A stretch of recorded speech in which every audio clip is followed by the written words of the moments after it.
Hey guys, I'm Ryan, and this is another episode of Uinta Garage. This time, we're focusing on a pretty important upgrade that a lot of guys do with their Blazers, and I finally bit the bullet and did it as well.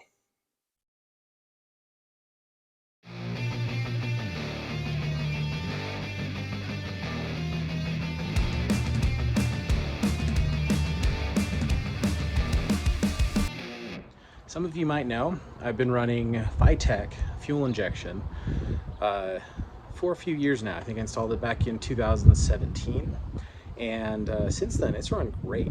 It's been one of the game-changing upgrades I've made to my truck. About a month ago though, I was going to go on a wheeling trip with Josh and Michael, and after filling up with gas, it just died. We weren't getting any fuel up to the motor, and there was no prime shot. It was basically just cranking and nothing happening. So we had it towed here to the house, and long story short, did a lot of diagnostics, pulled everything apart. I found some wiring that I needed to clean up, and that's going to lead to another project. But the overall issue here with the Vitec and why the fuel injection and the engine, truck won't start, is the fuel pump went bad. So now I've got to fix that. I've got to pull the sending unit, take off the pump, put a new one on, and that's a little bit of a chore here. I'll show you why. So you might notice on the Jimmy, it doesn't have a factory tank. This will be a newer tank out of like an 87 to 91 Blazer.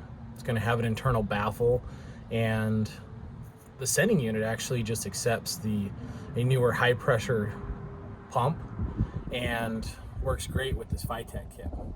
It also increases my capacity from the stock 21 gallons to a 31 gallon setup, which has been really nice. But this tank, I got it installed, and the only way right now to get to the pump is to drop the whole tank.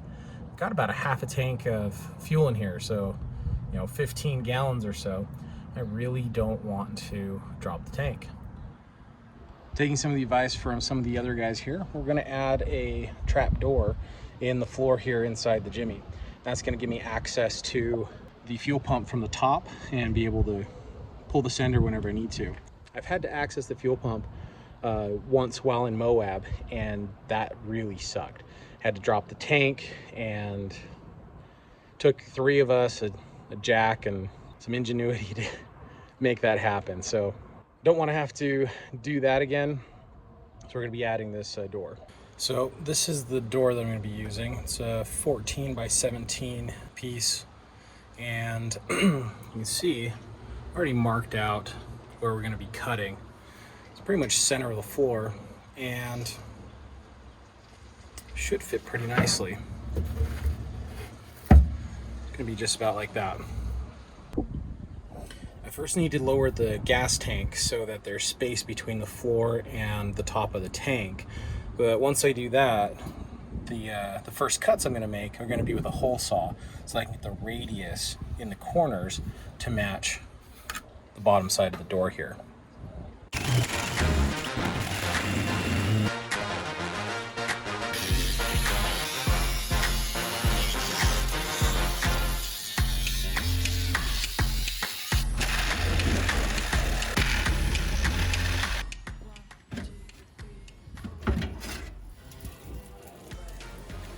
Just like that, it's out.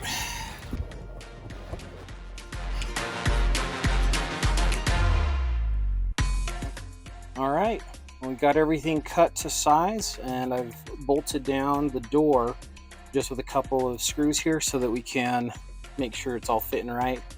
And then we're gonna pull this off and seal up the bare metal around the hole here, and use some paint and get that so it's not going to rust.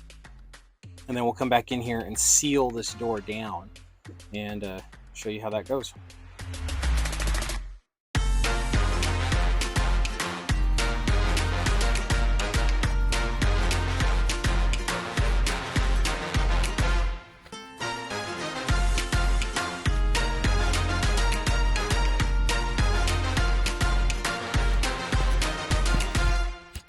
All right, so just wrapping up the fuel pump hatch install here.